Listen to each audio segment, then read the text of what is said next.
Bobby Chemmanur international jeweller. Ottapalam taluk ആശുപത്രി blood ബാങ്കിന്റെയും palliative വോളണ്ടിയർമാരുടെയും നേതൃത്വത്തിൽ രക്തദാന ക്യാമ്പ് സംഘടിപ്പിച്ചു. ഒറ്റപ്പാലം താലൂക്ക് ആശുപത്രി ബ്ലഡ് ബാങ്കും താലൂക്ക് ആശുപത്രി പാലിയേറ്റീവ് വോളണ്ടിയർമാരും സംയുക്തമായി രക്തദാന ക്യാമ്പ് സംഘടിപ്പിച്ചു. ബുധനാഴ്ച രാവിലെ 8 മണി മുതൽ ഉച്ചവരെയാണ് ക്യാമ്പ് സംഘടിപ്പിച്ചത്. പാലിയേറ്റീവ് വോളണ്ടിയർമാരും വിദ്യാർത്ഥികളുമടക്കം 13 പേരാണ് ക്യാമ്പിന്റെ ഭാഗമായി ബ്ലഡ് ഡൊണേഷൻ ചെയ്തത്. താലൂക്ക് ആശുപത്രി സൂപ്രണ്ട് ഡോക്ടർ പത്മനാഭന്റെയും blood bank in charge medical officer doctor Anwar സാദത്തിന്റെയും നേതൃത്വത്തിലാണ് ക്യാമ്പ് സംഘടിപ്പിച്ചത്. ആർക്കും വന്ന് രക്തദാനം ചെയ്യാം.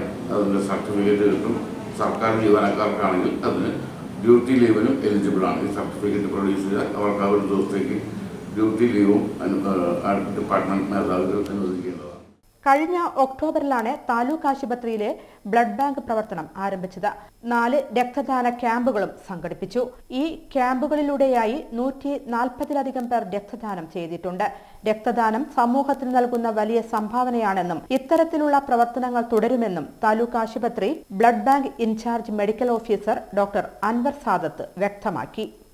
ഒക്ടോബർ 28-ന് 2025 ഒക്ടോബർ 28-നാണ് സ്റ്റാർട്ട് ചെയ്തത്.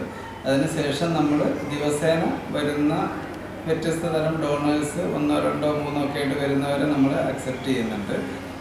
പുറത്ത് ഉള്ളതും ഇവിടെ ഉള്ളതായിട്ട് 4 ക്യാമ്പ്, ഇത് 4ാമത്തെ ക്യാമ്പാണ് ഇത് സംഘടിപ്പിച്ചിട്ടുള്ളത്. ഇന്ന് സംഘടിപ്പിച്ചത് നമ്മുടെ ആശുപത്രിയിൽ തന്നെ പാലിയേറ്റീവ് യൂണിറ്റ് സംഘടിപ്പിച്ചത്.